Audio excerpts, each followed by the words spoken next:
नमस्कार दोस्तों, मैं Rakesh Kumar TV 8 news channel में आपका स्वागत है। आज हम बात करेंगे पॉडकास्ट में। हमारे साथ में हेमंत दास जी हैं और संत रामपाल जी महाराज जी के अनुयायी हैं और ये किसी परिचय के मोहताज नहीं है। और इनसे आज हम बात करेंगे संत रामपाल जी महाराज जी के बारे में। और भारत देश संतों की धरती मानी जाती है और इतने ज़्यादा संत हमारे भारत देश में हैं कि अब इनमें बेहतर ज्ञान कौन दे रहा है ये जानना बहुत ही मुश्किल हो जाता है। और आज इसको हम जानेंगे और बातचीत भी करेंगे इस पे कि आखिरकार मनुष्य जीवन में संत की कितनी बेहतर भूमिका होती है और कितना अच्छा माना जाता है। और संत न मिले तो कोई दिशा या दशा बिल्कुल अच्छी नहीं हो पाती, अच्छी दिशा व्यक्ति को नहीं मिल पाती। और बात अगर की जाए भक्ति की तो भक्ति भी पीछे रह जाती है और तमाम सारे ऐसे अध्यात्म मार्ग में व्यक्ति पीछे हो जाता है। और एक सबसे बड़ी बात ये भी है कि अगर संत पूरा ना हो तो ज्ञान अधूरा हो जाता है और हमारे सारे काम अधूरे रह जाते हैं। आज इन सारे टॉपिक पे हम बात करेंगे क्योंकि तमाम संत अपने आप को धर्मगुरु कहते हैं। धर्मगुरु की क्या परिभाषाएं हैं वो भी उस पर भी हम बात करेंगे।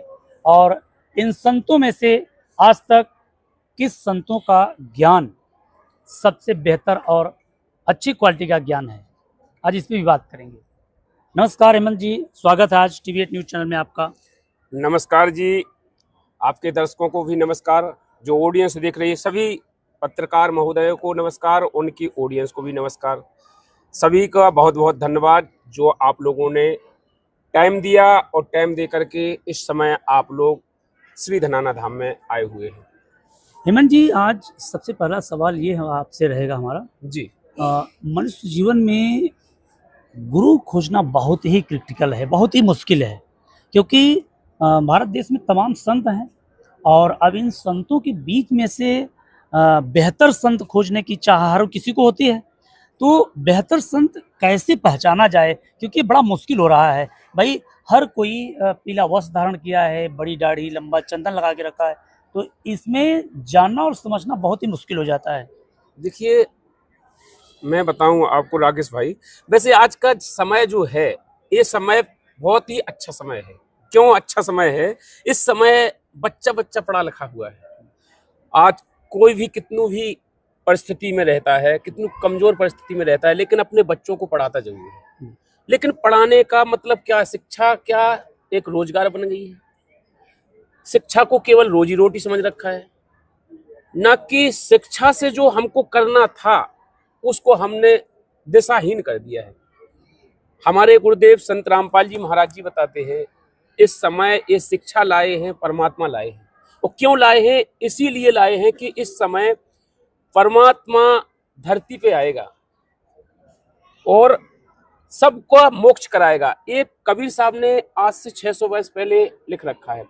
देखिए, संत उनको कहते हैं जो संत समाज को नई दिशा देते हैं, समाज को मोक्ष की ओर ले जाते हैं, समाज को कुरीतियों से दूर करते हैं, समाज को बुराइयों से दूर करते हैं। संत उनको कहते हैं। ना कि संत ऐसा नहीं है कि कोई चंदन टीका लगा ले, लंबी चोटी रख ले, लंबी दाढ़ी रख ले या गेरुआ रंग के कपड़े पहन ले, माथे पर पूरा चंदन भर ले, जनेऊ धारण कर ले।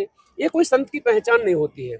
संतों के लिए परमेश्वर कबीर साहब ने आज से 600 वर्ष पहले कहा था कि जो संत होते हैं वो परोपकारी होते हैं।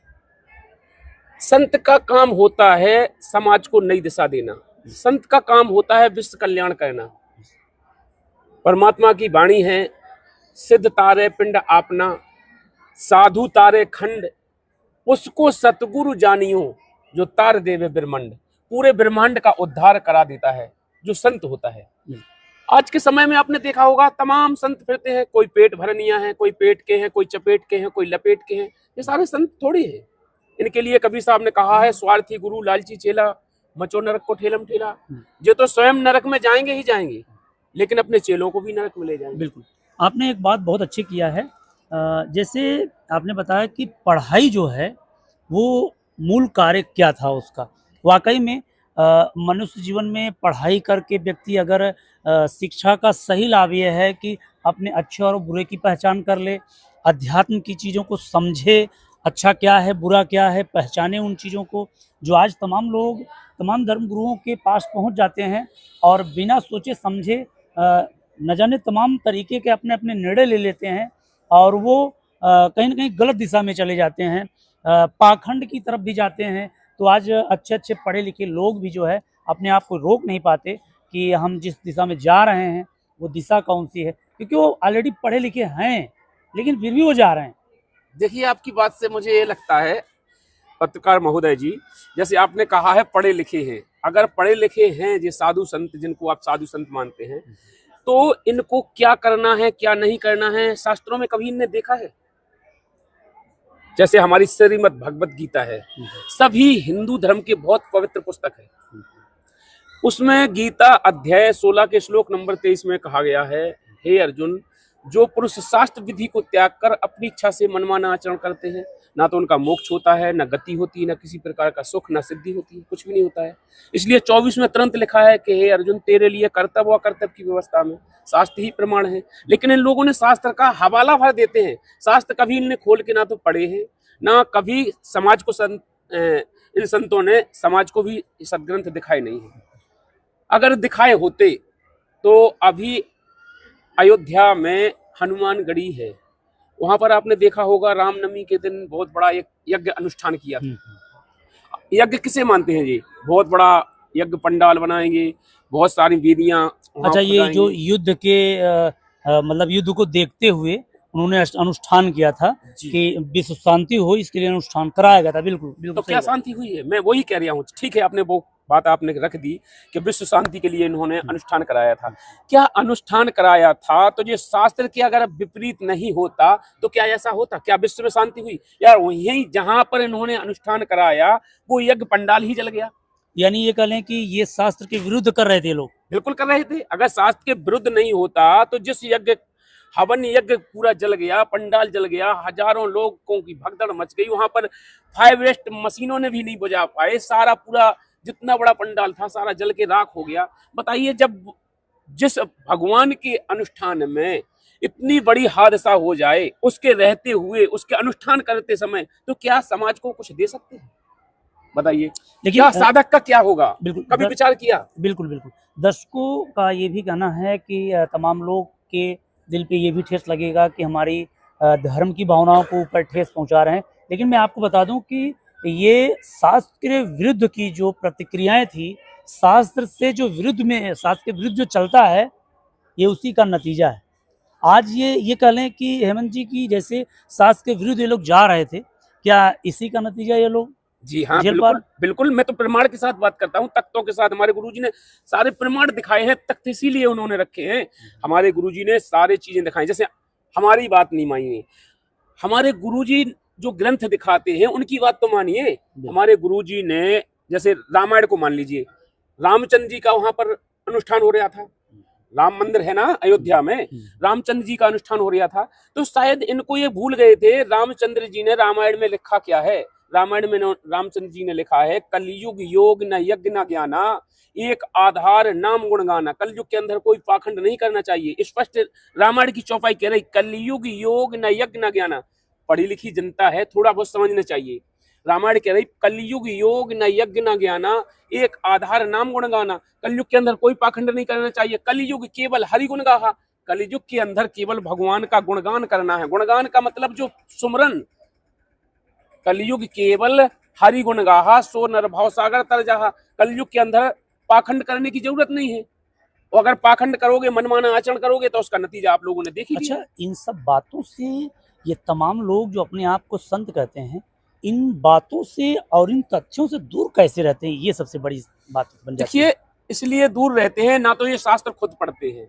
जितने भी ये धर्म गुरु हैं, जिनको आप लोगों ने कथावाचक मान लिया, धर्म गुरु मान लिया, शंकराचार्य मान लिया, या कुछ भी मान लिया, मंडलेश्वर मान लिया, इन लोगों ने अगर धर्म ग्रंथों को पढ़ा होता, समझा होता, तो इनको जानकारी होती। कबीर साहब कहते हैं कि वेद पढ़े पर भेद न जाने, बाँचे पुराण 18, पत्थर की पूजा करें भूल गए सृजनहारा। अगर इनने वेदों को पढ़ा होता तो पत्थर की पूजा कहाँ लिखी है वेदों में? बताइए, कहीं कोई भी धर्म गुरु हमारा ये पॉडकास्ट देख रहा है तो वो बता सकता है कहीं पत्थर की पूजा लिखी है? कहीं नहीं लिखी है। तो ये पत्थर पूजा करवाते हैं, अनुष्ठान में ये करवाते हैं, तो क्या करवाते हैं, गोबर पूजा करवाते हैं। आपने देखा होगा सबसे पहले कोई भी शुभ अशुभ काम करवाएंगे तो सबसे पहले गोबर के गणेश बनवाते हैं, आप लोगों ने देखा होगा। ओम नमो गणपति स्वाहा, बस यही मूल मंत्र है उनका, गणपति स्वाहा अच्छा, कह दिया। क्या ये जो आप बता रहे हैं, क्योंकि ये बहुत बड़ी बात आज कर रहे हैं आप टीवी 8 न्यूज पे, इस पे तमाम लोग विवाद भी छिड़ सकते हैं, क्योंकि मूर्ति पूजा लोग सदियों से करते चले आ रहे हैं, उनकी आस्थाएं हैं या विश्वास है। क्योंकि अभी तक शायद सतग्रंथों से नहीं रूबरू हो पाने का कारण यही है कि वो पुरानी पुश्तैनी बताई हुई भक्ति मार्ग पे भक्ति पूजा करते चले आ रहे हैं। तो अभी आपका क्या मानना है कि मूर्ति पूजा नहीं करना चाहिए, या मूर्ति पूजा न करके जो पूजा शास्त्रों के अंदर वर्णित है वो क्या वर्णित है, वो दर्शक जानना चाहते हैं। देखिए, मैं नहीं कह रहा हूं कि मूर्ति पूजा करनी चाहिए कि नहीं करना चाहिए, शास्त्र कह रहे हैं। शास्त्रों में स्पष्ट कहा गया है कि किसी भी मूर्ति को केवल, हाँ मूर्ति संयोगी है, उसको केवल अगर अपन देखकर किसी इष्ट को याद करते हैं तो संयोगी है, उसमें कोई बुराई नहीं है, मूर्ति घर में रख सकते हैं, साफ सुथरी रखो उसको, लेकिन उसको इष्ट मान के पूज लेना, उसी को भगवान मान लेना, ये शास्त्र के विपरीत है। यहाँ दो प्रकरण आ रहे हैं कि मान लेने का मतलब मूलधन निकल जाना, वो एक अलग मामला हो जाता है, ये अलग प्रकरण हो जाता है। मतलब आस्था, मतलब रास्ता वाला कार्य अपनाना नहीं है, आस्था की बात जहाँ आती है वहाँ रख सकते हैं, फोटो में या फिर। लेकिन कबीर साहब ने तो इसका विरोध भी किया था, मूर्ति पूजा का खंडन भी किया है हर जगह। इसीलिए मैं कह रहा हूँ, कबीर साहब कहा करते थे कि पाहन पूजें हरि मिले तो हम तो पूजें पार, जासे चकिया भली पीस खाए संसार। अगर एक पत्थर के पूजने से अगर परमात्मा मिलता है तो हम पूरा पहाड़ पूज देंगे। तो पत्थर के पूजने से भगवान नहीं मिलेगा, भगवान मिलेगा हमें सत भक्ति से। कहता हूँ कह जात हूँ सुनता है सब कोई, सुमरन से भला होएगा ना तर भला ना होए।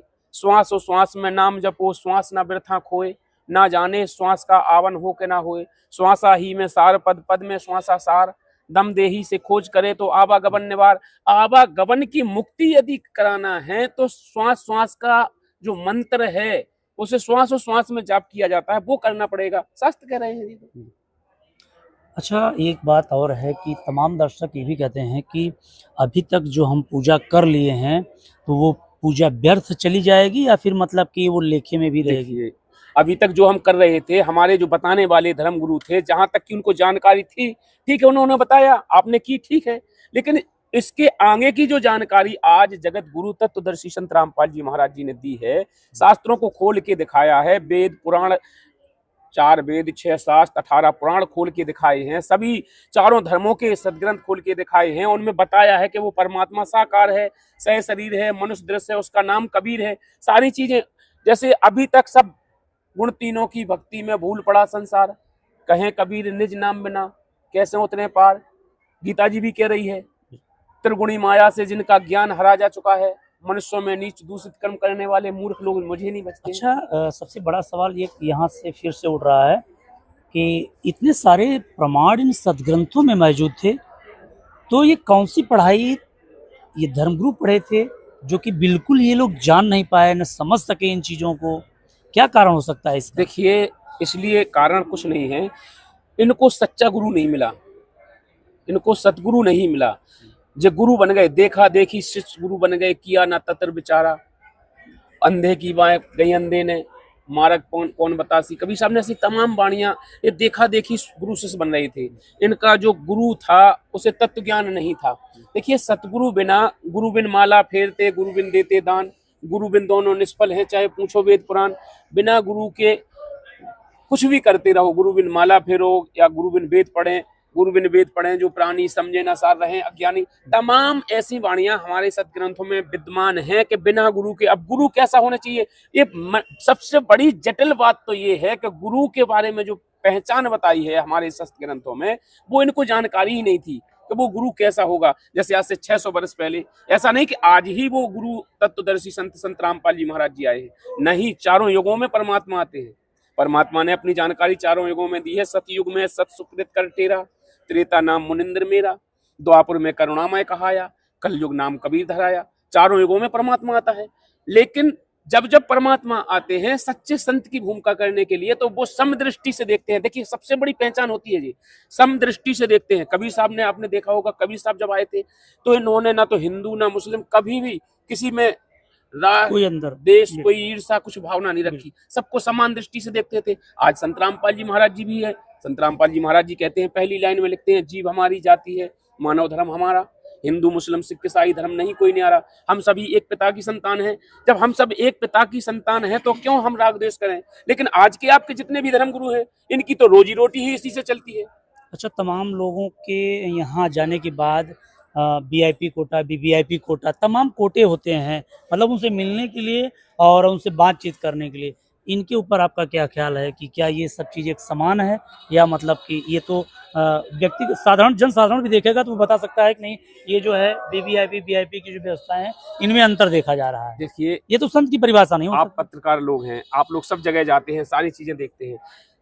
ये बताइए, अगर ये समदृष्टि से देखते तो ये रोजी रोटी नहीं चलाते उससे। इनका सबसे पहला एजेंडा रहता है हिंदू मुस्लिम करके लड़ाई लड़ाना। भाई मुस्लिमों को देश से भगाओ, ये मुसलमानों को हटाओ, ये लव जिहाद फैला रहे हैं। लव जिहाद इनने एक ऐसा रूल्स बना लिया, 4 टॉपिक ऐसे रट लिए, और वही 4 टॉपिक से ये सारे धर्मगुरुओं की एक ही जैसी भाषा है। ये केवल लड़ाने का काम करते हैं। ये कहते हैं देश में हिंदू राष्ट्र ले आओ। कब भाई यहाँ पर कोई मुस्लिम राष्ट्र है क्या? भारत को क्या तुम मुस्लिम राष्ट्र समझते हो, बताओ। या यहाँ का कोई प्रधानमंत्री मुस्लिम है, या कोई राष्ट्रपति मुस्लिम है, या यहाँ का कोई जैसे मुख्यमंत्री हैं जो ये क्या मुस्लिम है? ये मुस्लिम राष्ट्र कहाँ से हो गया? तो हिंदू राष्ट्र बनाने की बात करते हैं। बिल्कुल, कहीं अगर प्रतिक्रिया तानाशाही की हो तो यहाँ ये बातें सूटेबल होती है, लेकिन ये सूटेबल यहाँ जबकि नहीं भारत होगी। देश के अंदर जो संविधान है, ऐसा संविधान किसी भी देश के अंदर नहीं है। यहाँ सबको समान दृष्टि संविधान में दी गई है, समानता से रखा गया है। सबको नियम है, सब अपने अपनी भक्ति करें, अपने अपने इष्ट को माने किसी भी प्रकार से। यहाँ पर कोई मतलब राग द्वेष ना हो। लेकिन जबकि ये जितने भी धर्म गुरु हैं, ये सब उसी से रोजी रोटी भारत चलाते हैं। हिंदू धर्म निरपेक्ष देश है। हाँ? यहाँ सबको अपना अधिकार है। और आर्टिकल 90 जो राइट भी देता है कि हर किसी को अपनी बातों को रखने का अधिकार है। बिल्कुल सही कहा आपने।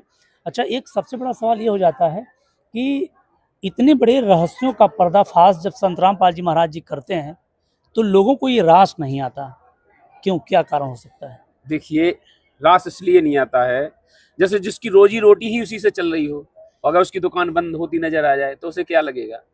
तो ये जान पूछ साची तजे करें झूठ से नेह, ऐसी संगति है प्रभु सपने में ना दे। तो जान पूछ के साची को तजते हैं। न पता भी है कि संत रामपाल जी महाराज जी सच कह रहे हैं, क्योंकि संत रामपाल जी महाराज जी जो बात करते हैं सदग्रंथों के प्रूफ करते हैं। सदग्रंथ ये उठा के देख लेते हैं, ये मिला भी लेते हैं, न पता भी है सदग्रंथों में ऐसा लिखा भी है। लेकिन ये जान पूछ कर ऐसा करते हैं कि इनकी रोजी रोटी कहीं ना कहीं फंस ना जाए, रोजी रोटी बंद ना हो जाए, और हो भी रही है। आपने देखा होगा, आज संत रामपाल जी महाराज जी के करोड़ों फॉलोअर्स हो गए हैं।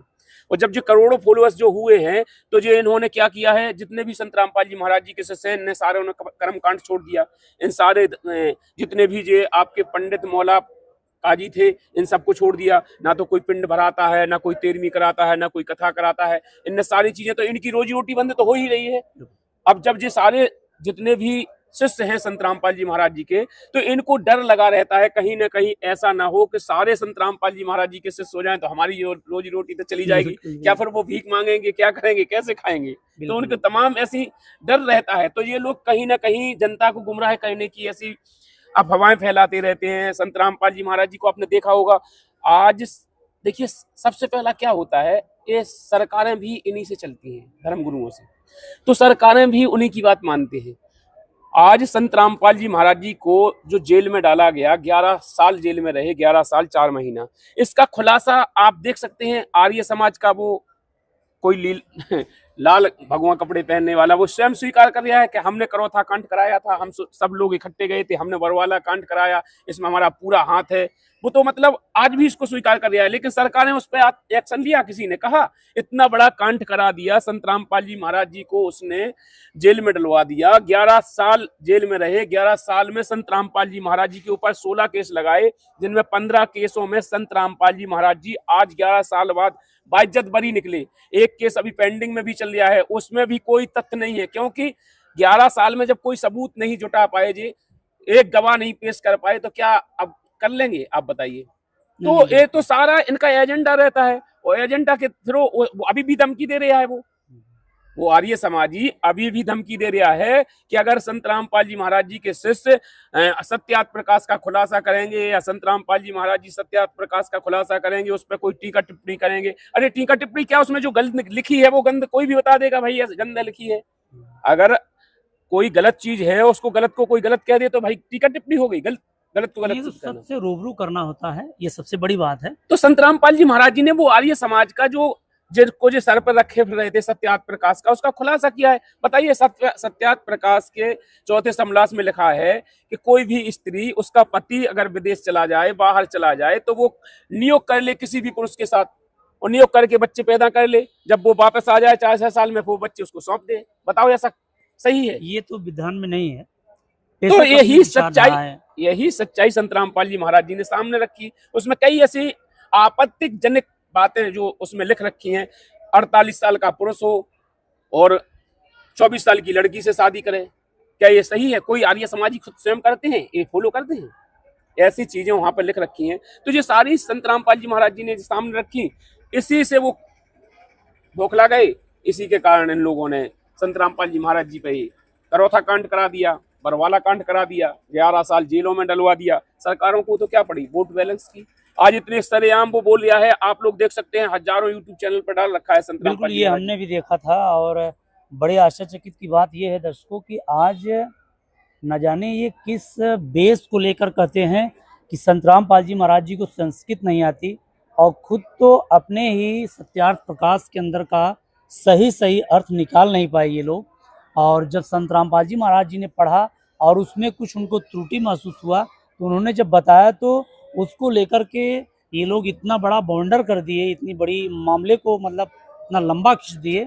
ये मामला उसी का नतीजा था जो संत रामपाल जी महाराज जी को प्रेशर के हिसाब से, यानी कि ये कह लें कि नियमानुसार कोई तथ्य नहीं था, लेकिन फिर भी जेल में भेजना पड़ा। यानी ये कह लें कि ये लोग खुद ही उनको डलवाए, और जो कि तो वीडियो में बिल्कुल आ रहा था, स्वीकार कर रहा है ना। अब बताइए, कोई मुजरिम स्वीकार करे कि ये मैंने किया है ये कांड, वो फिर भी सरकार मौन है, फिर भी सारे लोग, हम तो कहते हैं ना सरकारों को एक्शन लेना चाहिए। जब वो स्वीकार कर रहा है, कानून का गुनहगार है, वो बता रहा है कि हम इतने लोग गए थे, हम इतने लोगों ने वहां पर जाकर के पत्थर मारे, वो ये किया वो किया, वहां पर हमने हंगामा किया, उन लोगों को मार पीट की, फिर उनके ऊपर अत्याचार किए, सारी चीजें स्वीकार कर रहा है। बरवाला कांड भी हम लोगों ने करवाया, करौथा कांड हमने करवाया, सारी चीजें स्वीकार कर रहा है। जब एक मुजरिम स्वयं स्वीकार कर रहा है, फिर भी उस पर कोई एक्शन नहीं लिया जा रहा है, वो आगे भी धमकी दे रहा है। बिल्कुल दर्शकों, हम आपको पहले इस वीडियो को दिखा देते हैं कि आखिरकार ये व्यक्ति किस बेबाकी के हिसाब से अपनी बातों को रख रहा है, और इसे ये भी नहीं डर रहा है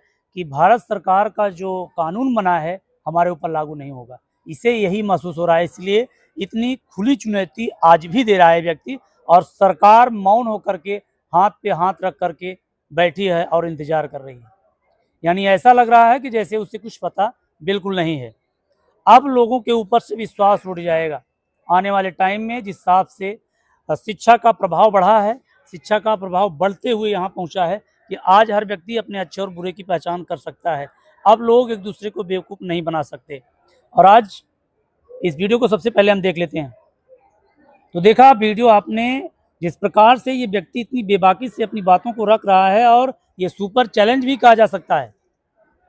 हरियाणा राज्य की सरकार हो या भारत सरकार की कोई भी प्रतिक्रिया अगर इसको देखती तो तुरंत इसके ऊपर एक्शन होना चाहिए।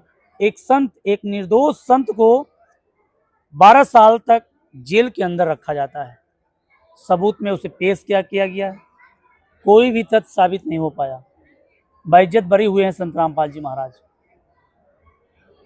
चंडीगढ़ हरियाणा की जो कोर्ट थी, उन्होंने खूब बाकायदा, पंजाब हरियाणा कोर्ट जो था वो बाकायदा बाइज्जत बरी किया, और आज सबूत यही नहीं इकट्ठा पाया, लेकिन आज सबूत खुद निकल करके आया है। दर्शकों, मैं आपको बता दूं, आप इस वीडियो को देख लीजिए, फिर आपको पता चल जाएगा। और इस वीडियो को, अगर हमारा रिक्वेस्ट है प्रशासनिक अधिकारी या उच्च अधिकारी तक पहुंचे तो इस पर तत्कालीन एक्शन लीजिए, अन्यथा कानून से लोगों का विश्वास उठने में वक्त नहीं लगेगा, क्योंकि लोगों का विश्वास आज भी भारत हिंदुस्तान के इस संविधान के ऊपर जमा है, और इस विश्वास को ये विश्वास जागृत रहे लोगों का, और विश्वास कानून पे लोगों का अडिग रहे। तत्कालीन इस व्यक्ति के ऊपर कार्रवाई होनी चाहिए। देखिए, मैं ये कहना चाह रहा हूँ कि निर्दोष के होते हुए संत रामपाल जी महाराज जी एक समाज सुधार का काम करने वाले, समाज को नई दिशा देने वाले संत रामपाल जी महाराज जी ने जो समाज के लिए काम किया है आज तक किसी भी संत ने नहीं किया है।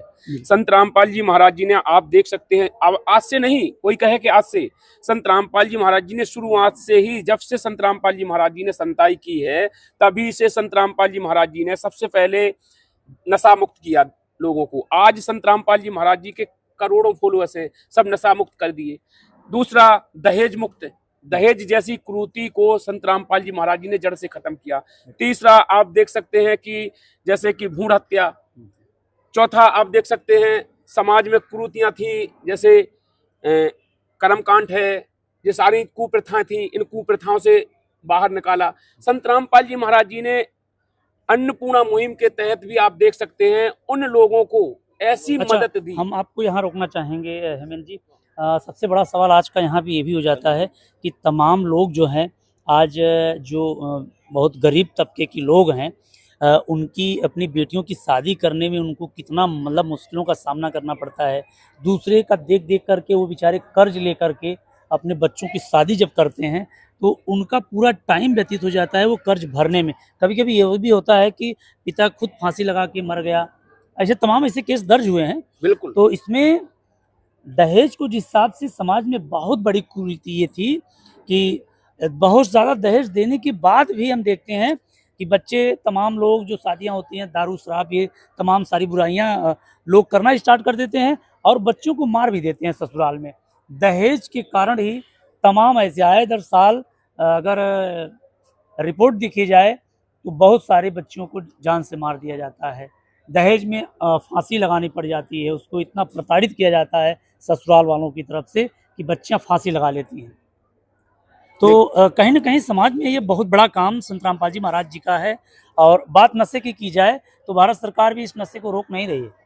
देखिए, मैं यही कह रहा हूँ कि आज संत रामपाल जी महाराज जी ने लाखों बेटियों की शादी, आप देखेंगे कल हमारे यहाँ अनुष्ठान होने वाला है। संत रामपाल जी महाराज जी ने भी विश्व शांति यज्ञ के लिए अनुष्ठान रखा है 1, 2, 3 मई को। तो हमारे यहाँ कल 1 मई से स्टार्टिंग है। ये पोस्ट कार्ड आज हो रहा है, एक दिन पहले हो रहा है। तो ना मालूम कौन कब देखेगा इसे, कौन कब देख रहा है, कब देखता रहेगा। तो ये 1 दिन पहले का है। कल से 1 मई से अनुष्ठान है, संत रामपाल जी महाराज जी ने रखा है, विश्व शांति यज्ञ रखा है। आप लोग देखेंगे यहाँ पर आप करोड़ों श्रद्धालु, जो 14 आश्रम संत रामपाल जी महाराज जी के चल रहे हैं भारत के अंदर, तो सब जगह करोड़ों श्रद्धालु जा रहे हैं। और वहां पर आप देखिए, अगर एक बार आके देखिए, उन लोगों से कहना चाहता हूं जो लोग दूर से संत रामपाल जी महाराज जी पे कीचड़ उछालते हैं, एक बार आकर देखिए कितनी अच्छी व्यवस्था की गई है। 1 तारीख में यहाँ पर चलेगा, दूसरी तारीख में, 2 तारीख में हमारे यहाँ शादियां होती हैं। संत रामपाल जी महाराज जी के सानिध्य में जो शादियां होती हैं, संत रामपाल जी महाराज जी कहते हैं कि तुमको 1 रुपया ना देना है, 1 रुपया ना लेना है। और यहाँ तक कि जितने भी तुम्हारे परिवार वाले हैं, रिश्तेदार वाले हैं, गांव वाले हैं, सबको लेके आ जाओ। यहाँ पर पूरा खर्चा संत रामपाल जी महाराज जी उठाते हैं। और इतनी अच्छी व्यवस्था आप कभी नहीं कर पाएंगे अपने घर। कोई भी आकर देख ले, ऐसी व्यवस्था शायद पृथ्वी पर कोई भी नहीं कर पाएगा कि अपने मेहमानों की ऐसी व्यवस्था कर सके। उनको खाने की व्यवस्था, रहने की व्यवस्था, हर एक को 1-1 गद्दा, 1-1 रजाई, उनको पंखे की व्यवस्था। इस समय आप देख रहे होंगे कितनी गर्मी पड़ रही है। बिल्कुल। लेकिन आज संत रामपाल जी महाराज जी के यहाँ अपन देखते हैं आश्रमों में कितना वातानुकूल बना रखा है, फुब्बारे चल रहे हैं, बड़े बड़े पंखे लगा रखे हैं। सबको ऐसी सुविधा कोई नहीं दे सकता है। यहाँ पर गर्मी एहसास हो रही है, एयर कूल बना रखा है। तो ये सारी सुविधाएं संत रामपाल जी, और जितने चाहे रिश्तेदार लेके आ जाओ, चाहे जितने गांव वाले लेके आ जाओ, खाना खाएं, जितनी बार खाना हो, 1, 2, 3 दिन रहें, बढ़िया 3 दिन की सारी व्यवस्था, उनकी नहाने की व्यवस्था, तेल साबुन की व्यवस्था। मतलब तुमको कभी यहाँ आने के बाद रिश्तेदारों को ये भी नहीं देखना है कि हमें किसी को चाय पिलानी है, चाय पिलाने वाले अलग रखे, सारी व्यवस्था, बर्तन धोने वाले अलग बना रखे। अच्छा, सारी व्यवस्था संत रामपाल जी महाराज जी ने ऐसे चला रखी। एक सबसे बड़ा सवाल ये भी उठ जाता है, आज समाज में तमाम संत हैं, अगर इस प्रकार से हर संत अगर अपने अनुयायियों को ये हिदायत दे कि समाज में और देश में, हमारे परिवार में हमें ऐसी बुराइयों का विरोध करके खत्म कर देना है, तो क्या समाज बहुत तो बेहतर हो जाएगा इस हिसाब से? यार, आप ऐसी बात करते हैं, जो बुराइयों को जन्म देता है वो कैसे यार खत्म कर देगा, वही तो बुराइयों को जन्म देते मेरा हैं। कहने का ये मतलब मैं नहीं ये है। कह रहा हूँ, आप कह रहे हो बुराइयां, जैसे कर्मकांड कौन करवाता है? जितने भारत के धर्मगुरु हैं यही तो करवाते हैं। एक व्यक्ति के घर में बच्चा जन्म लेता है तब भी वो उसकी शुभ अशुभ घड़ी हो जाती है। नहीं, हमारे कहने का मतलब हेमंत जी ये नहीं था। हमारे कहने का मतलब ये है, दर्शकों आप भी समझिएगा, हमारे कहने का मतलब ये है कि अगर भारत के सभी संत हर बुराइयों को त्याग करने के लिए अपने अनुयायियों को हिदायत दे दें और एक मर्यादाएं बना दें कि उससे लांघना नहीं है, नहीं तो आप गुरु मर्यादा से बाहर हो जाओगे, तो ये भारत देश तो सोने की चिड़िया वाकई में हो जाएगा। लेकिन यहाँ मैं आपको बता दूं कि तमाम ऐसे संत हैं जो दहेज का बढ़ावा देते हैं। देखिए धीरेन्द्र शास्त्री जी को देख लीजिए, हमारे यहाँ एक और संत क्या नाम है उनका, वो भी देख लीजिए। तो ये लोग क्या करते हैं, ये लोग कहीं ना कहीं दहेज का बढ़ावा दे रहे हैं। मोटरसाइकिल दिया है, हमने देखा है उस वीडियो में बाकायदा चाबी देते हुए नजर आ रहे हैं। क्या इन्हें अपने और अरसी चना बेच के देगा, गेहूं बेच के देगा धीरेन्द्र शास्त्री ने? अरे हम सब जनता का पैसा इकट्ठा किया, जनता का पैसा ले रहे, सरकारों से पैसा ले रहे, जो वहां पर दर्शक जा रहे हैं उनसे, यात्रियों से पैसा ले रहे हैं। आपने देखे कितने स्कैनर चल रहे हैं, कितने वहां पर दान पात चल रहे हैं, कितने प्रकार से उनने नाम किया कि हम 100 बेटियों की शादी करेंगे, 100 बेटियों को मोटरसाइकिल देंगे। तो क्या इन्हें अपने घर मकान से कुछ बेच के दे दिया? अरसी चना पिसी गेहूं कुछ बेच के दे दिया क्या?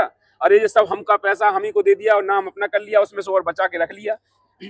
नहीं दर्शकों, ये हमारा बढ़ावा नहीं देते हैं, अपनी रोजी रोटी चला रहे हैं। सीधी सीधी बात ये है, इसी से तो इनकी रोजी रोटी चलती है। अगर ये नहीं करेंगे ये सब कुछ, तो आप देखिए यार, पहले जाके देख लीजिए, आज से 10 साल पहले का वीडियो उठाकर देख लीजिए, धीरेन्द्र शास्त्री के चैनल पे ही डरा होगा। वो रो रो के कहता है कि मेरे पास तो 2 रोटी नहीं खाने के लिए। आज उसके पास अरबों खरबों की संपत्ति है। किसकी है ये संपत्ति, कहाँ से आई? यही पाखंडवाद से तो उसने पैदा किया। तुम कह रहे वो पाखंडवाद बंद करा दें, कैसी बात करते हो आप? नहीं देखिए, उसका हमारा कहने का ये मतलब था ना, हमारा कहने का मतलब ये है, साधारण सी बात है कि अगर संत चाहे तो समाज को एक अच्छी दिशा दे सकता है, लेकिन जब वो संत हो तब। और जब इस प्रकार से पाखंडवाद अगर व्यक्ति फैलाता है तो वो फिर उसके अलावा उसके पास फुर्सत टाइम भी नहीं है कि वो दूसरा कोई कार्य कर ले या सोच ले। अच्छा, ये ज्ञान का भी नतीजा है। ज्ञान जिस व्यक्ति के अंदर नहीं है वो तमाम सारे प्रोसेस को इस हिसाब से करता ही रहेगा। देखिए, मैंने आपको एक ही बात में बता दिया था कि भारत में कोई संत है ही नहीं संत कहने के लायक।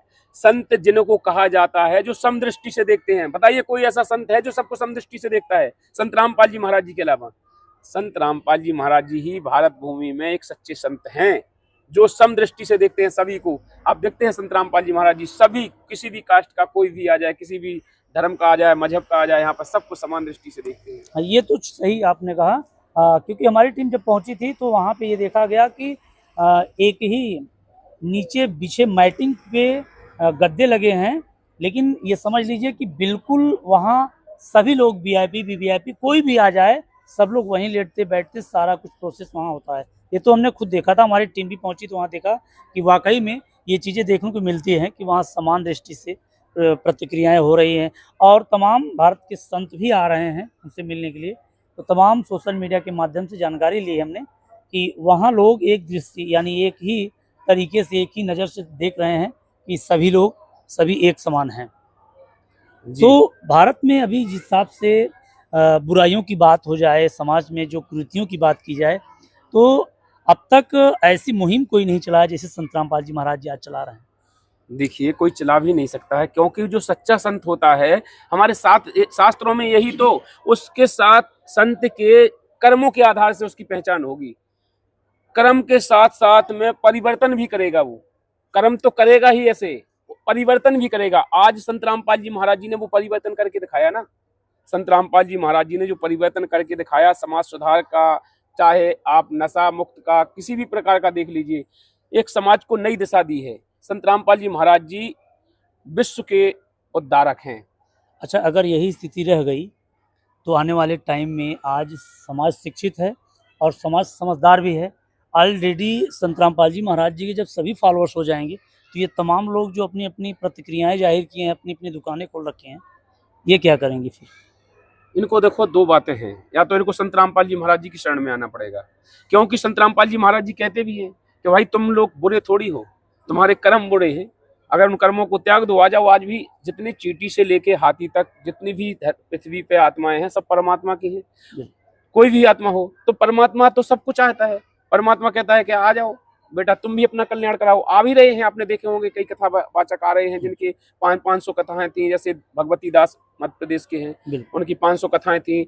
एक और रीवा से एक कथावाचक आए थे, उनकी भी 500 कथाएं से ज्यादा कर चुके थे, बहुत फॉलोअर्स थे, लेकिन वो सबको छोड़ के संत रामपाल जी महाराज जी की शरण में आ गए। उनको पता चल गया कि हाँ, हम जो कर रहे हैं वो गलत है, इससे हमारा ना उद्धार होगा ना हमारे शिष्यों का उद्धार होगा। आपने देखिए जैसे कि राधा स्वामी के भी 52,000 शिष्यों को दीक्षा दे चुके थे पुणे से। हाँ, पुणे से और वो भी सब अपना गुरु पद त्याग करके वो संत रामपाल जी महाराज जी से आगे राधा स्वामी पंथ को छोड़ के।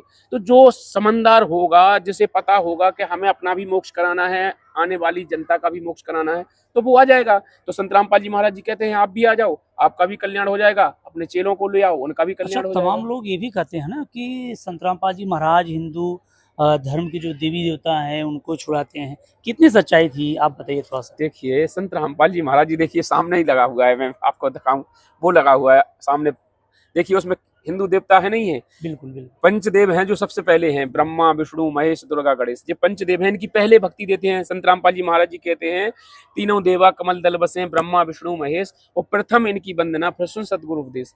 सबसे प्रथम इनकी वंदना, इन्हीं के सबसे प्रथम मंत्र इन्हीं के देते हैं। वंदना का मतलब उनके मंत्र देते हैं जो उनके मूल मंत्र हैं।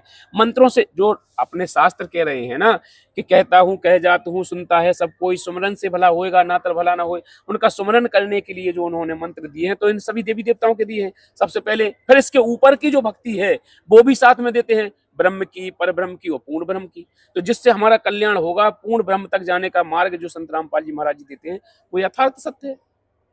यानी आप ये मानते हैं कि संत रामपाल जी महाराज जी पूर्ण गुरु हैं? हाँ, मानते नहीं हैं, ये 100% सत्य है।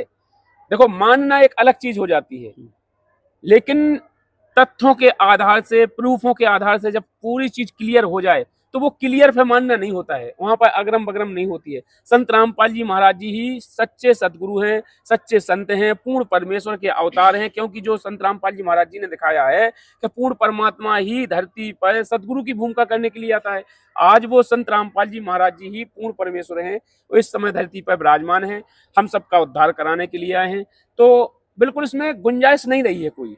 यदि एक सवाल और रहता है, यहाँ हर कोई अपने आप को धर्मगुरु कहता है, सतगुरु कहता है, तत्वदर्शी भी कई ऐसे लोगों ने अपने नाम के आगे 108 श्री तमाम लोग अपने नाम के आगे कुछ ऐसी प्रतिक्रिया रखते हैं, टाइटल्स रखते हैं। तो आज लोगों को समझना बहुत ही क्रिटिकल, बहुत मुश्किल हो जाता है कि आखिरकार हम किसको माने, क्योंकि आज वो अपने आप को गुरु बता रहे हैं और संत रामपाल जी महाराज जी बता रहे हैं कि गुरु हम भी हैं। देखिए पूर्ण गुरु की बात बताई जाती है उनके बारे में, और तमाम लोग अपने आप को धर्मगुरु भी कहते हैं, गुरु भी कहते हैं, पूर्ण गुरु भी कहते हैं। देखिए संत रामपाल जी महाराज जी ने अपने वीडियो सत्संग के माध्यम से एक नहीं अनेकों प्रमाण दिखाए हैं। वही मैं भी अपने कई वीडियो में संत रामपाल जी महाराज जी के बताए अनुसार अनेकों प्रमाण बता चुका हूँ कई वीडियो में कि जो सदगुरु होता है उसकी भूमिका क्या होती है। सदगुरु के लक्षण कहूँ मधुरे वैन विनोद, 4 वेद 6 शास्त्र कहे 18 बोध। सबसे पहली भूमिका तो यही होती है कि वो 4 वेद 6 शास्त्र 18 पुराणों से ज्ञान देगा। तो समाज भोली थोड़ी है, समाज को देखना चाहिए कि सदगुरु के लक्षण क्या हैं। सदगुरु के लक्षण कहूँ मधुरे वैन विनोद, मधुर वाणी होगी, मीठे वचन होंगे, और 4 वेद 6 शास्त्र कहे 18 बोध, समाज को नई दिशा देगा। 4 वेद 6 शास्त्र 18 पुराणों से ज्ञान देगा, और मधुर वाणी होगी। सबसे बड़ी बात क्या ये होंगे, जैसे आपने कहा है धीरेन्द्र शास्त्री जैसे कि ठटरी भर जाए तेरी, ठटरी के बरे लोगरिया के लगे, कंडा कट जाए तेरे, मतलब संतों की ये भाषा होती है गाली देना। तो ये तो बताते हैं हमारे यहाँ की मतलब एक लैंग्वेज है, उसका उपयोग हम करते हैं। ये कुछ नहीं है, ये ना तो गुरु हैं ना ये संत हैं। समाज आज शिक्षित है, जागरूक है, सदग्रंथ सारे खोल के दिखा दिए हैं। संत रामपाल जी महाराज जी ने कुछ भी नहीं छोड़ा है।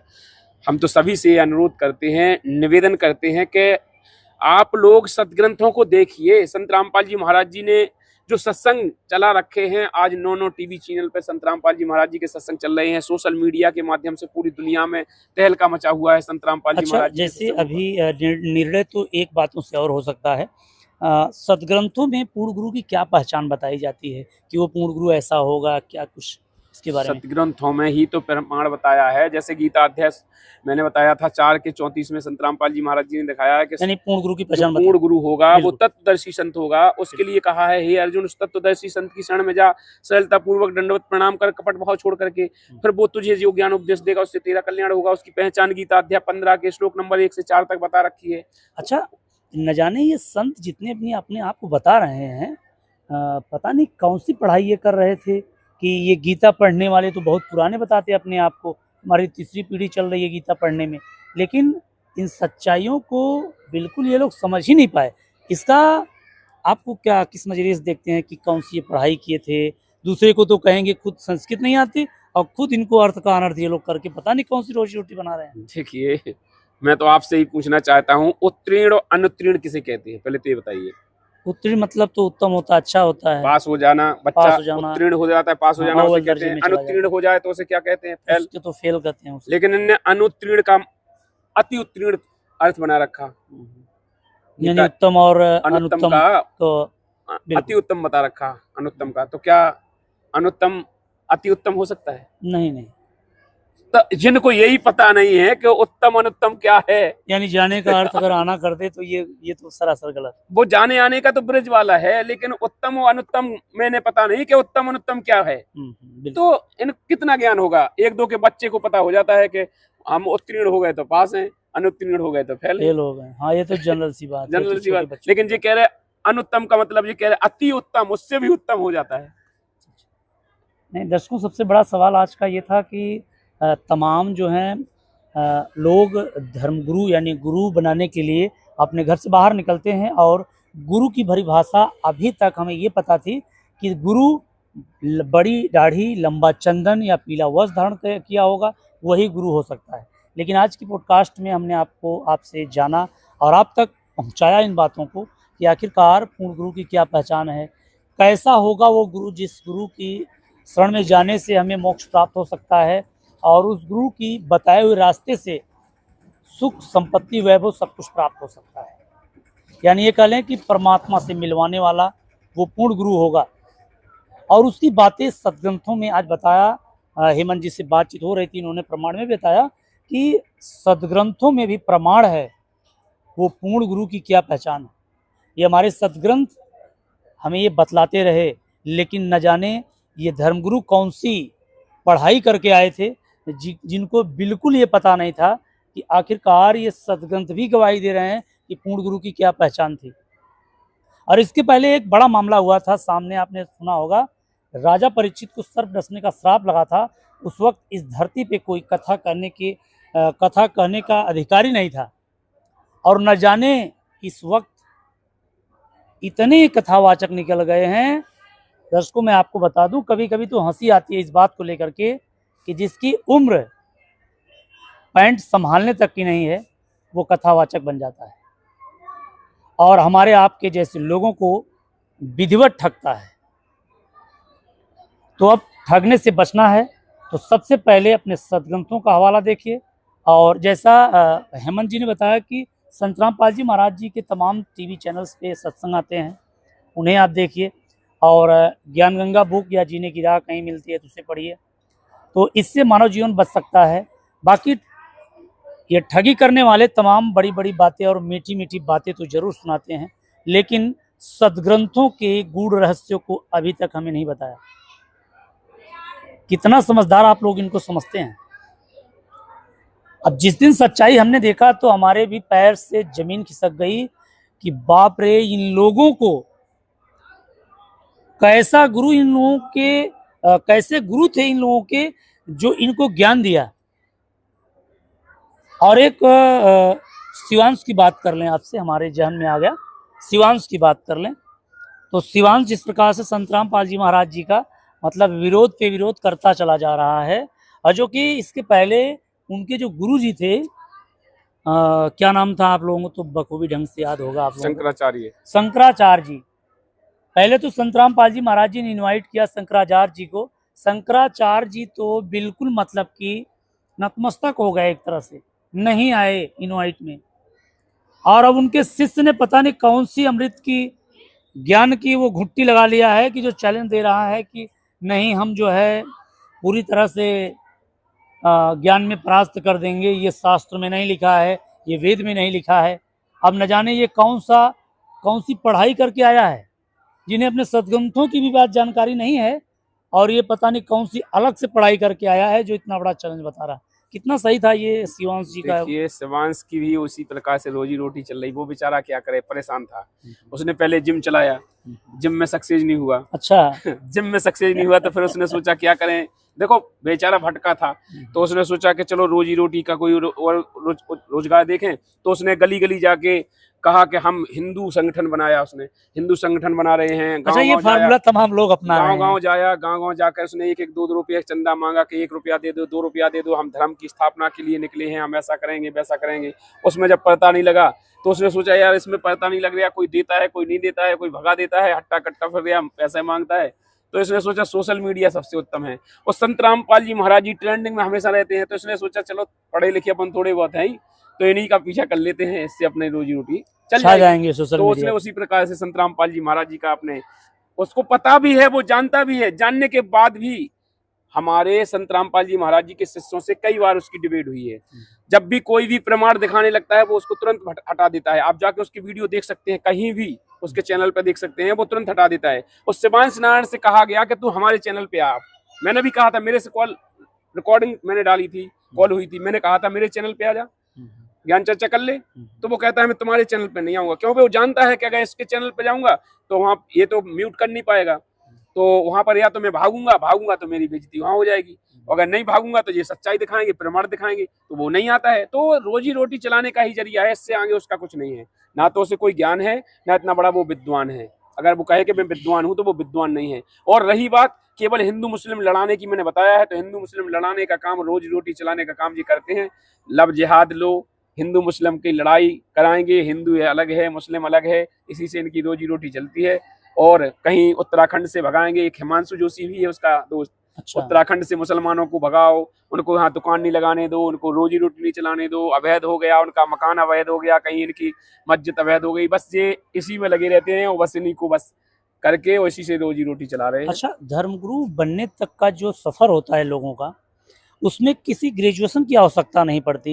मामला सबसे बड़ा डिस्टर्ब यहाँ होता है। हाँ बिल्कुल, किसी ग्रेजुएशन की जरूरत नहीं है।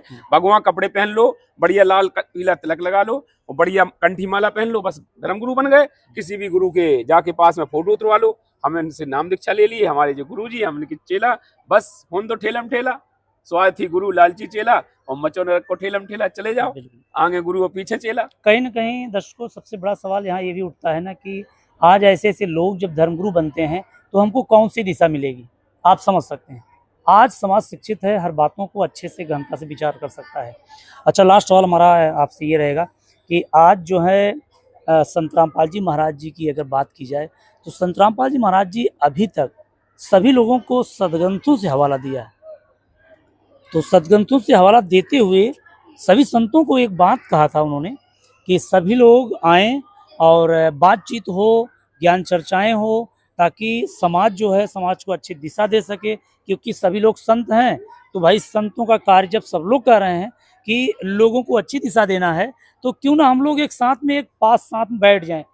क्योंकि तमाम लोगों की विचारधाराएं भी अलग हैं, संतों में भी तमाम मतभेद है। और खुद से भी कहीं कहीं हमने देखा है, कई ऐसे पोस्टकास्ट हुए हैं जिसमें उनकी विचारधाराएं खुद अलग अलग हो रही हैं, उनकी बातें नहीं मिल रही हैं। और किसी चैनल पे हमने देखा था कि वहाँ चल रहा था, तो एक शख्स उठ कर बोला खुद ही कि भाई साहब, जब आप दोनों संतों में ही आपस में तालमेल नहीं खा रहा है तो हमको क्या समझाओगे आप लोग, हमको कैसे सुलझा पाओगे आप लोग। तो कहीं ना कहीं ये बहुत दुर्भाग्य की बात हो जाती है। इसलिए संत रामपाल जी महाराज जी ने कहा था शायद कि भाई आप लोग आओ और आकर के बैठ करके डेबिट करो, ज्ञान चर्चा करो, आपस में बातचीत हो, और संपर्क दो सब लोग इकट्ठा होकर जब हम लोग बात करेंगे तो उससे जिसका ज्ञान सबसे उत्तम अच्छा हो, यानी शास्त्र के अनुकूल हो, तो उस ज्ञान को हर लोग मिलकर जनता तक पहुंचाएं। इन बातों को लेकर क्यों लोग राजी नहीं होते, इसका कारण क्या हो सकता है? देखिए, आपने जो कहा, मैंने कितनी बार कहा है कि जो पाखंड को बढ़ावा दे रहे हैं, पाखंड से अपनी रोजी रोटी चला रहे हैं, कर्मकांड करके रोजी रोटी चला रहे हैं, कथा बाँच के रोजी रोटी चला रहे हैं, लोगों को कहीं मुंडन में, कहीं तेरही करवा के, कहीं किसी प्रकार से लोगों को भ्रमित करके उसी से उनकी रोजी रोटी चल रही है। और ये सारी चीजें वो कैसे छोड़ देंगे? अगर वो छुड़वा देंगे तो ये कहाँ जाएंगे, कहाँ से उनका रोजी रोटी चलेगी? लेकिन जनता तो आज पढ़ी लिखी है, सारा समाज पढ़ा लिखा है, एक दिन जब जानेगा तो इनको तो धिक्कारे करेगा। बिल्कुल धिक्कारेगी, जाग रहे हैं। आज भी तो देखो लो ना, संत रामपाल जी महाराज जी, अगर थोड़ी भी त्रुटि होती संत रामपाल जी महाराज जी के ज्ञान में, तो संत रामपाल जी महाराज जी का ज्ञान आज शिखर पे नहीं होता। संत रामपाल जी महाराज जी के ज्ञान में एक रत्ती भर भी त्रुटि नहीं है। इसीलिए संत रामपाल जी महाराज जी जीरो से लेके आज हीरो तक पहुंच चुके हैं। बिल्कुल सही आपने कहा देखा भी होगा, जीरो से लेके आज हीरो तक पहुंच एक आश्रम जो बरवाला था वही आश्रम था, और उस आश्रम से ही जेल गए थे संत रामपाल जी महाराज जी। और उनके आने तक का जो सफ़र था वो कई बताया जा रहा है 14 ऐसे आश्रम कुछ बताया जा रहा है, 14 आश्रम तक लगभग हो गए। तो कहीं ना कहीं व्यक्ति अगर जेल चला जाए तो उसकी स्थिति जो है डाउन होनी चाहिए, लेकिन अगर वो डेवलप किया है उसका कारण क्या हो सकता है? कहीं ना कहीं बहुत बड़ी सच्चाई है, या वो परमात्मा यानी भगवान के ऊपर विश्वास करने वाला व्यक्ति हो सकता है। देखिए, परमात्मा स्वयं धरती पर है। परमात्मा का काम सारे खेल हमारे किए। परमात्मा कहते हैं हमसे मिले तो निश्चय जिए। सारे खेल परमात्मा करता है। जब वो धरती पे आता है तो संत रामपाल जी महाराज जी वो पूर्ण परमात्मा कबीर देव के अवतार हैं। ये सब कुछ प्रूव कर दिया है संत रामपाल जी महाराज जी ने। हम तो इसीलिए सभी दर्शकों से, आपके जितने चैनल वाले हैं सभी के दर्शकों से यही निवेदन करेंगे कि आप लोग अपने हित की बात सोचिए, किसी का नहीं सोचिए, अपने हित की तो बात सोचिए। आप लोग पढ़े लिखे हो, शिक्षा है आपके पास, संविधान है आपके पास, ग्रंथ हैं आपके पास, तो उनको मिलाइए। संत रामपाल जी महाराज जी के ज्ञान में कहीं त्रुटि मिलती है उसे मिलाइए। आप अगर गलती मिलती है तो लेके आइए ना। बिल्कुल। संत रामपाल जी महाराज जी के 14 आश्रमों में आपने देखा होगा आध्यात्मिक प्रदर्शनी लगी है। यहाँ पे सारे सदग्रंथ रखे हुए हैं, आप लेके आइए। आपको कहीं त्रुटि होती है, यहाँ पर आके आप दूध का दूध, पानी का पानी करा सकते हैं। अच्छा, हाँ, ये सवाल तो हमने मतलब हमारे जहन में आया नहीं रहा था। आध्यात्मिक जो प्रदर्शनी लगाई जाती है इसमें क्या क्या होता क्या है? इसमें उन लोगों की शंकाओं का समाधान किया जाता है। हमारे यहाँ जो लोग आज अपने ग्रंथों से अनभिज्ञ हैं, जो देखा देखी में चले जा रहे हैं, उन लोगों को यहाँ आते हैं जो पहली बार किसी भगत के कहने से आ जाते हैं, किसी पुस्तक के पढ़ने से आ जाते हैं, किसी सोशल मीडिया के माध्यम से आ जाते हैं। तो वो यहाँ पर अपनी शंकाओं को लेके आते हैं कि आप लोगों ने ये कैसा लिख दिया, पुस्तक में ये कैसा बोल दिया, वीडियो में आप लोगों ने ब्रह्मा विष्णु महेश को नीचा दिखा दिया। तमाम प्रकार की जो शंकाओं लेके आते हैं, पर उनको यहाँ पर सभी सदग्रंथों से रूबरू करके दिखाया जाता है कि देखिए भाई, हम नहीं कह रहे हैं, ना हमारे गुरुदेव जी कह रहे हैं, संत रामपाल जी महाराज जी ने तो हमारे सामने वो सारे सदग्रंथ रख दिए खोल के, उनको दिखा दिया जाता है। जब वो देख लेते हैं तो वो यहाँ आके वो मान जाते हैं, भाई बिल्कुल सही कह रहे हैं, तो वो समझ जाते हैं, तो अपने यहाँ पर नाम ले लेते हैं कि देखो, मोक्ष तो सब कोई चाहता है कि मोक्ष हो जाए, सुख मिल जाए। तो वो यहाँ आते हैं, वो आने के बाद आध्यात्मिक प्रदर्शनी में वो ज्ञान समझते हैं, समझने के बाद वो अपने नाम उपदेश लेके अपना कल्याण कराते हैं। बिल्कुल दर्शकों, इसके लिए संत रामपाल जी महाराज जी का बहुत बहुत धन्यवाद। और हम लोग तो प्राणी हैं, लेकिन आज धरती पे जब भगवान आता है तभी ऐसा कोई कार्य करता है, इसलिए कि इतने सुलझे हुए ज्ञान को बताना और हमारे आप तक पहुंचाना, क्योंकि ऐसे हजारों लोग हैं जो कि डुबो रहे हैं लोगों को, लेकिन एक संत रामपाल जी महाराज जी हैं जिन्होंने आज सदग्रंथों को ओपनली करके दिखा रहे हैं, और नेशनल टीवी चैनलों पे भी दिखाया जा रहा है उनके द्वारा ज्ञान कि हमारे सदग्रंथों में लिखा क्या गया था और हमें दिखाया और बताया, सिखाया क्या जा रहा था इन धर्मगुरुओं की वजह से। तो आज बहुत बहुत धन्यवाद संत रामपाल जी महाराज जी का, जो आज इन्होंने सदग्रंथ खोल करके दिखाया। नहीं तो इन्हीं के बताए रास्ते पे हम लोग भी चल रहे थे। इसके लिए तो हम बहुत बहुत धन्यवाद करेंगे संत रामपाल जी महाराज जी का, बार बार धन्यवाद करेंगे कि आज ऐसी सच्चाई को सामने ला करके समाज में लोगों को बचाया है डूबने से। नहीं तो ये तमाम लोग जो हैं अपने आप को धर्मगुरु कहते हैं, ये तो डुबोने का जैसे ठेका ही ले रखा है। ये लोग अभी भी नहीं छोड़ रहे हैं। कम से कम अगर एक संत रामपाल जी महाराज अकेले बता रहे हैं कि सदग्रंथों में जो लिखा है वो आप नहीं बता रहे हो, सदग्रंथों में दूसरा कुछ लिखा है, तो इन संतों को भी तो चाहिए कम से कम कि एक बार देख तो लें। लेकिन न जाने पता नहीं क्या इनके जहन में है कि ये लोग बिल्कुल देखना नहीं चाहते, और कितने दिन तक ये ऐसा काम करेंगे ये समझ नहीं आ रहा है। तो चलिए बने रहे हमारे साथ में आज के इस पॉडकास्ट में। आशा करते हैं आपको ये जरूर क्लियर होगा कि मनुष्य जीवन दुर्लभ है, मिलन बारंबार, तरवरसे पत्ता टूट गिरे फिर बहुर लगता डार। मनुष्य जीवन बहुत ही अनमोल है और इस अनमोल जीवन को न गंवाएं और पूर्ण गुरु की तलाश करके पूर्ण गुरु की शरण में जाएं और अपने इस जीवन को सार्थक बनाएं और मोक्ष पाएं। आशा करते हैं इस वीडियो से आपको बहुत सारे जो आपके जहन में ख्याल रहता है, जो आपके जहन में ये चलता है कि हम किसकी शरण में जाएं, कौन बेहतर होगा, ये सारे डाउट जो है आपके क्लियर हो गए होंगे इस वीडियो में। तो आज के इस पॉडकास्ट में इतना ही। आगे के लिए बने रहिए हमारे साथ।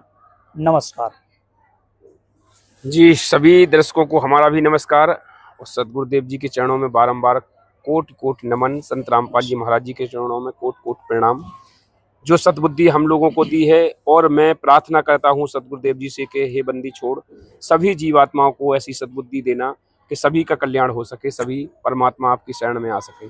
और यदि हमारे इन जवाब सवालों से किसी को चोट लगी हो तो सभी पुण्यात्माओं से, सभी दर्शकों से मैं करबद्ध माफ़ी चाहता हूँ। मेरा किसी भी भाई बहन को, किसी भी आत्मा को चोट पहुंचाने का काम नहीं, किसी के हृदय में किसी भी प्रकार की ठेस पहुंचाने का काम नहीं है। मैं सच्चाई आप लोगों तक पहुंचाना चाहता था।